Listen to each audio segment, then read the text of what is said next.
Welcome to Faith Over Feelings. This is episode 10, and today we'll be discussing fighting the fear of failure. But before we begin, check out some of the other videos in the series, as well as some of our other series, such as the Overcoming Fear series. You can do that, of course, after today's video. Also, please take the time to like and share this video and subscribe so you never miss a new video. So now for today's topic. Failure is one of the biggest fears that we carry. It keeps us from trying, from stepping out, and from living fully. But here's the truth. God never called you to be fearless. He called you to trust Him in the middle of fear. And with Him by your side, failure is never the end. You see, fear of failure says, if you mess this up, you'll look foolish. If you try and fall short, it means you're not good enough. So better not try than to fail. But God never measures your worth by your performance. He measures it by His love for you. And Isaiah 41:10 reminds us, so do not fear, for I am with you. I will strengthen you and help you. I will uphold you with my righteous right hand. See, God doesn't promise you'll never stumble, but He promises you'll never stumble alone. Even if you fail, His hand is there to lift you up. Now, I think at times when I held back because I was afraid of failing, thinking, what if it didn't work? What if people thought less of me? But every step of faith I've taken, even the ones that didn't turn out how I planned, has drawn me closer to God and grown me in ways success never could.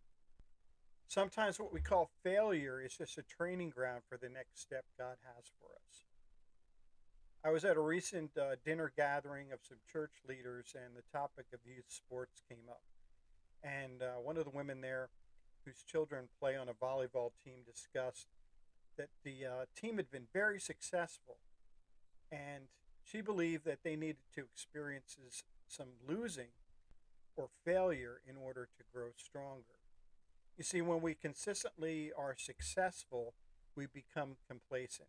We may not take the time to assess how we could have done better. And the best coaches don't let their players get too confident.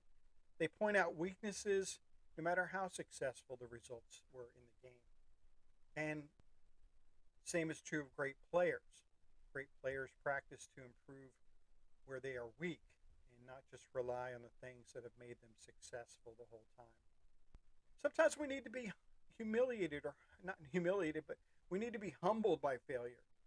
It can be humiliating, but we need to take a step back, reassess, and realize we can't always be on top, but we must always be willing to try no matter what. Now, history is full of stories of people who waited until late in life to step out in faith and try something new. But we shouldn't wait until we're pushed to the edge to decide it's time to leave. Martin Luther King Jr. said it best, faith is taking the first step even when you don't see the whole staircase. You see, faith is what we need more of.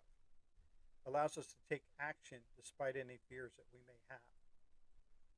So friends, if you're battling fear of failure today, here's what to remember. Failure doesn't define you. Your faith does. And God uses setbacks to set up comebacks. And you only truly fail if you stop trusting God. So go ahead, step out, try, risk, not recklessly, but faithfully, and God will meet you there. You don't have to fight fear on your own. God's presence is bigger than your failures. So friends, if you're choosing faith over fear today, comment, I will not fear. God is with me. Don't miss our next video where we'll talk about patience in the waiting and how to trust God's timing when you'd rather have answers now. Bloom family, remember this, failure doesn't get the final word. God does. Keep blooming, family, and God bless. In the morning light, when the dew is still, there's a whisper in the wind, a gentle thrill. The world is waking up.